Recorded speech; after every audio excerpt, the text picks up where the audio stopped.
నేను BRS party ఎమ్మెల్యేను అని తనే మీడియాకి చెప్తా ఉన్నాడు. మరి నేను మా ఎమ్మెల్యే గారి ఇంటికి వెళ్ళి తనని స్వాగతించి తెలంగాణ భవన్కి తీసుకెళ్లి కేసీఆర్ గారి దగ్గరికి తీసుకుపోతా అన్నా. దాంట్లో ఏమైనా తప్పున్నదా అని నేను అడుగుతా ఉన్నాను. సార్ ఆలోచన చేయండి.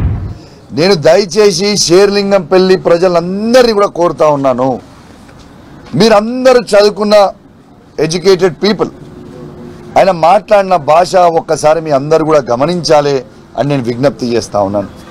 ఇవాళ నేను ఉండే కొల్లా లగ్జూరియా విల్లాస్లో,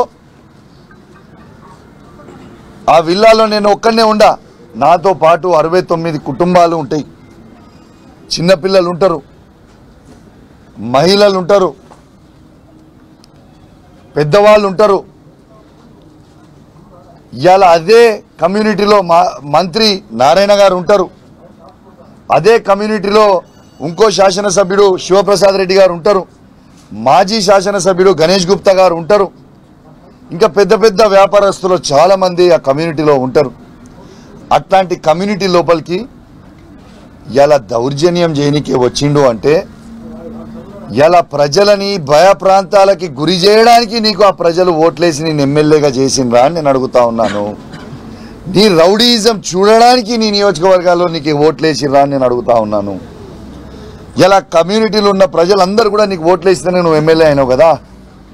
అఫ్కోర్స్ నీ ముఖం చూసి ఓటేయలేదు, కేసీఆర్ గారి ముఖం చూసి ఓటేసిరు, కేటీఆర్ గారి ముఖం చూసి, హరీష్ రావు గారి ముఖం చూసి ఓటేసిరు, అది వేరే సబ్జెక్ట్. కానీ ఓట్లేసిన ప్రజలని భయప్రాంతాలకి గురి చేయడం నువ్వు ఎంతవరకు కరెక్ట్ అని నేను అడుగుతా ఉన్నాను. ఇలా కాలనీలో మీరు ఆ కమ్యూనిటీకి సంబంధించిన గేట్లు డ్యామేజ్ చేసిర్రు, ఎంతో మంది ఇంట్లో గ్లాసులు పగలగొట్టిర్రు, నా ఇల్లుతో పాటు వాళ్ళ కారద్దాలు పగలగొట్టిండ్రు. ఇది సమాజానికి కరెక్టా అని నేను అడుగుతా ఉన్నాను. What are you trying to do mister Gandhiji? Can you please tell me? మళ్ళా ఇంతకి నువ్వు వచ్చి చేసింది ఏముందిరా భయ్ అంటే, ఆడికి వచ్చి నన్నేమైనా టచ్ చేసినావా? నా ఇంటికి కూడా టచ్ చేయలేకపోయాను. ఆఖరికి గట్టిగా గాలి వస్తే అద్దం బలిగిపోయేది, అద్దం బలగొట్టిపోయాను. ఇదా మీరు చేసేది? ఇదా మీకు కావాల్సింది? నువ్వు స్ట్రేట్గా చెప్పు, నువ్వు బీఆర్ఎస్ పార్టీ ఎమ్మెల్యే అయితే నువ్వు కండువ కప్పుకో, రాదు కండువ కప్పుకో. ఇలా నువ్వు ప్రతి ఇంటర్వ్యూ ఇస్తుంటే నేను టీవీలో చూస్తున్న బ్యాక్గ్రౌండ్లో వైఎస్ రాజశేఖర రెడ్డి గారి బొమ్మ ఉంది, వాళ్ళ ఇంటి చుట్టూ మొత్తం కాంగ్రెస్ ఫ్లెక్సులు ఉన్నాయి, వాళ్ళ ఇంట్లో మొత్తం కాంగ్రెస్ బొమ్మలు ఉన్నాయి. ఒక్కసారి సమాజం ఆలోచన చేయాలి, ఇట్లాంటి వాళ్ళు మనకు అవసరమా అనేది సమాజం ఆలోచన చేయాలి. రెండోది, మీకు ఒక వీడియో వినిపించదలుచుకున్నా. ఇలా గాంధీ గారు మాట్లాడిన వీడియో ఒక్కసారి మీ అందరు వినాలి. ఆయన ఏమన్నాడో ఒక్కసారి మీరు వినాలి.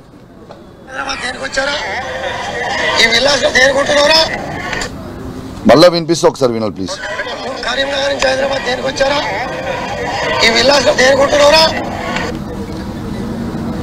ఏమంటుండు? కరీంనగర్ నుంచి నువ్వు వీడికి ఎందుకు వచ్చినావు, నువ్వు ఈ విల్లాస్లో ఎందుకు ఉంటున్నావు? ఆ భాష కూడా నేను అనలేను, నేను అనలేక కాదు. అరే గాంధీ, తురే గాంధీ, ఏంద్రా పోరా నేను కూడా అనొచ్చు. కానీ మా నాయకుడు కేసీఆర్ గారు మాకు సంస్కారం నేర్పించింది కాబట్టి నేను అంటలేను. నీకంటే ఎక్కువ మాటలు తిట్టొచ్చు, నేను అంటలేను. ఇవాళ కరీంనగర్ నుంచి నువ్వు ఎందుకు హైదరాబాద్కి వచ్చి ఉన్నావు అని నేను అనలేదు, గాంధీ గారు అన్నారు. ఇది లైవ్గా మీడియా సాక్షిగా యావత్ తెలంగాణ ప్రజలు మొత్తం కూడా వినేలాగా ఇవాళ లైవ్ నేను చూపించిన. దాన్ని వక్రీకరించి ఏమంటున్నాడు, నేను తెలంగాణలో ఉండదు, ఆంధ్రోళ్ళని నేను తిట్టినా అని, ఆంధ్రోళ్ళని నేను అన్నా అని. ఎందుకే మీరు రాజకీయం? నేను మీకు చెప్తున్నా, హైదరాబాద్లో ఉన్న ప్రతి ఆంధ్ర సెటిలర్కి నేను చెప్తా ఉన్నాను, నేను నిన్న అన్నది గాంధీని అన్నా. గాంధీయే స్వయంగా ఏమన్నాడు, గాంధీకి కౌశిక్కి ఇది వ్యక్తిగతం అన్నాడు. ఎస్, నేను కూడా వ్యక్తిగతంగా గాంధీని అన్నా. ప్రతి ఆంధ్ర సెటిలర్ అంటే మాకు గౌరవం ఉంది. ఇంతకుముందు చెప్పినట్టు కేసీఆర్ గారే చెప్పిండ్రు, ఏమని చెప్పిండ్రు, ఆంధ్ర సెటిలర్స్కి ఎవరికైనా కాలికి ముళ్ళు గుచ్చుకుంటే నేను పండ్లతోని తీస్తా అని కేసీఆర్ గారే చెప్పిండ్రు. ఉట్టి మాటలనే కాదు, ఇదే ఆంధ్ర సెటిలర్లని ఈ 10 సంవత్సరాల కేసీఆర్ నాయకత్వంలో ఎంత అద్భుతంగా చూసుకున్నాము. ఒక్క ఇన్సిడెంట్ అని ఏమైనా చేసినామా? ఒక్కసారి ఆలోచన చేయండి. వీళ్ళ చిల్లర రాజకీయాల కోసం ఆంధ్ర తెలంగాణ అని రెచ్చగొట్టి డ్యామేజ్ చేసే, హైదరాబాద్ ఇమేజ్ని డ్యామేజ్ చేసే ప్రయత్నం చేస్తూ ఉన్నారు. అయ్యా రేవంత్ రెడ్డి గారు, ఇప్పటికే మీరు హైడ్రా అని బైడ్రా అని రోజుకొక బిల్డింగ్ కూలగొట్టి మీరు ఇబ్బంది పెడతా ఉన్నారు హైదరాబాద్ ప్రజల్ని. ఇలా హైదరాబాద్లో పెట్టుబడులు పెట్టాలంటే భయపడే పరిస్థితికి తీసుకొని వచ్చిర్రు. హైదరాబాద్ బ్రాండ్ ఇమేజ్ని ఇవాళ రేవంత్ రెడ్డి గారు డ్యామేజ్ చేస్తూ ఉన్నారు. ఇదంతా ఒక పెద్ద కుట్ర. దయచేసి హైదరాబాద్ ప్రజలందరూ కూడా గమనించాలి. రేవంత్ రెడ్డి గారు ఇదంతా కుట్ర చేసి హైదరాబాద్ డెవలప్ కాకుండా కేసీఆర్ గారు చేసిన 10 సంవత్సరాలలో ఇలా అన్ని ప్రాంతం ఉన్నోళ్ళు, ఆంధ్రోలు కావచ్చు, నార్త్ ఇండియన్స్ కావచ్చు, ఏడు నుంచి వచ్చిన సెటిలర్స్ని మేము అద్భుతంగా స్వాగతించినాం. అద్భుతంగా హైదరాబాద్ని ఈ భారతదేశంలోనే నంబర్ 1 సిటీగా తీసుకుపోయినాం. Is is not the truth? ఇలా మీరు చేస్తుంది ఏంది? చంద్రబాబు నాయుడు గారి ట్రాప్లో పడి, చంద్రబాబు నాయుడు గారి డైరెక్షన్లలో పడి రేవంత్ రెడ్డి గారు ఇక్కడి నుంచి అందరినీ కూడా తీసుకుపోయి అమరావతికి డైవర్ట్ చేసే ప్రయత్నం ఇవాళ స్వయంగా రేవంత్ రెడ్డి గారు చేస్తున్నది యావత్ తెలంగాణ ప్రజలు గమనించాలని విజ్ఞప్తి చేస్తా ఉన్నాను. ప్రత్యేకంగా హైదరాబాద్ ప్రజలందరినీ కూడా గమనించాలి అని నేను విజ్ఞప్తి చేస్తా ఉన్నాను. హైదరాబాద్ని ఎంత డ్యామేజ్ చేస్తున్నారో ఒక్కసారి మీరు గమనించాలి అని నేను విజ్ఞప్తి చేస్తా ఉన్నాను.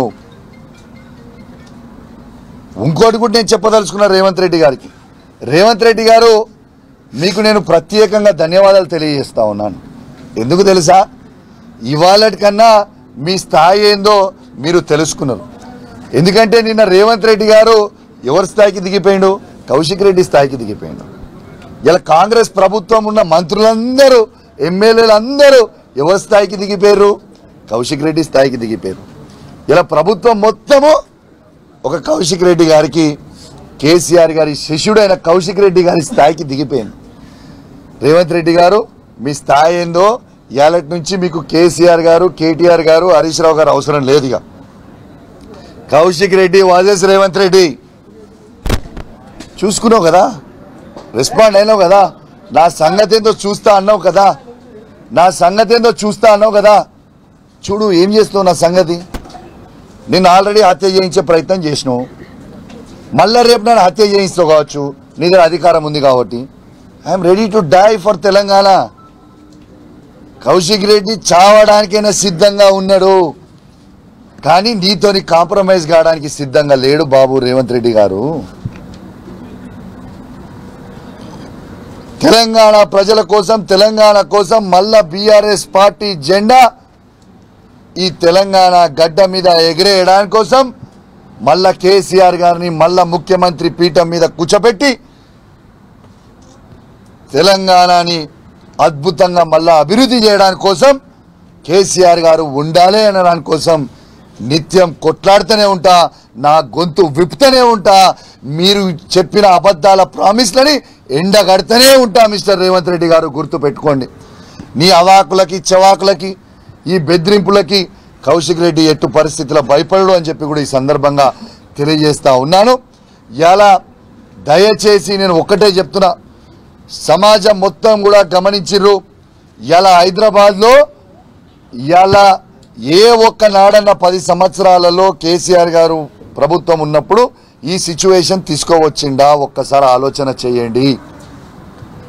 దయచేసి నేను రిక్వెస్ట్ చేస్తున్నా, తెలంగాణ ప్రజల్లారా, కేసీఆర్ అంటేనే మనము, మనం అంటేనే కేసీఆర్.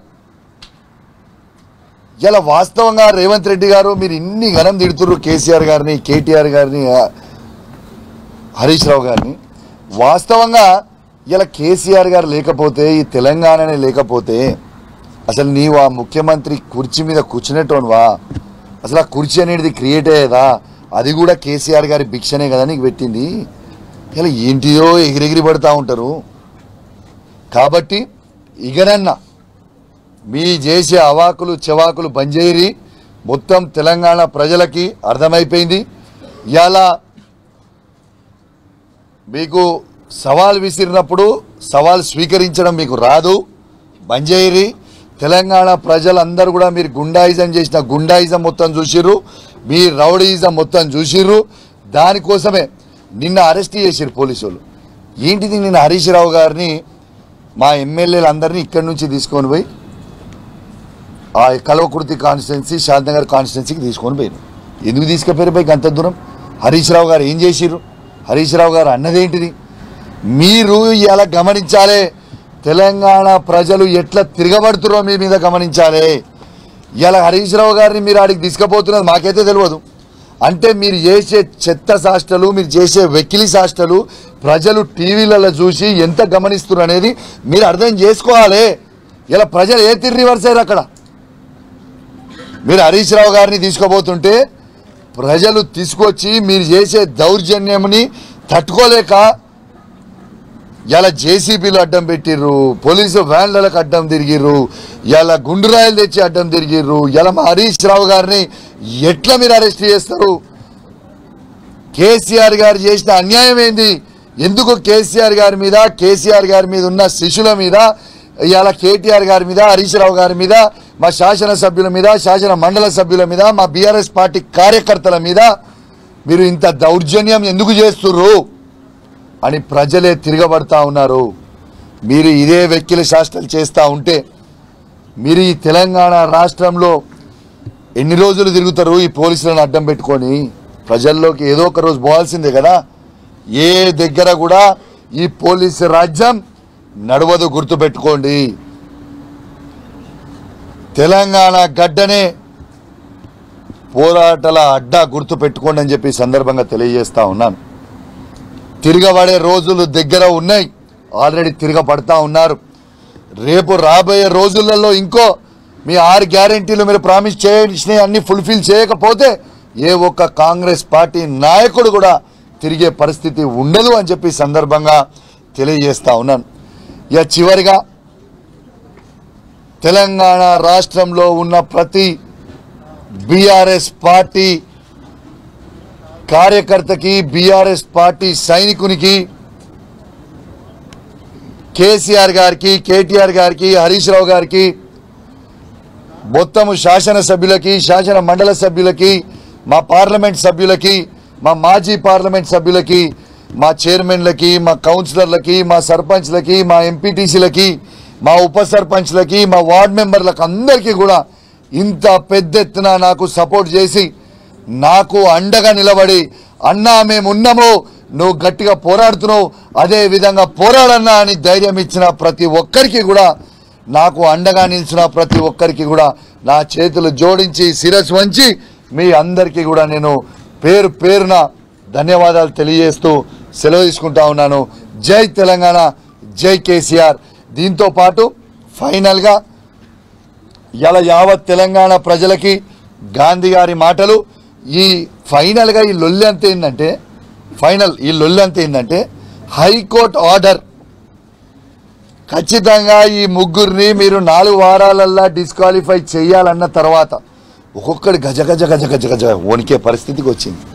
మీరు ఎంత గజ గజ వణికినా ఈ 10 నియోజకవర్గాలలో బై ఎలక్షన్కు రాక తప్పదు, మీరు అందరూ మాజీలు కాక తప్పదు.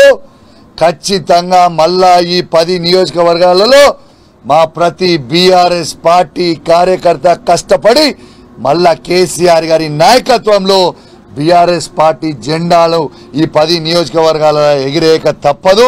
ఖచ్చితంగా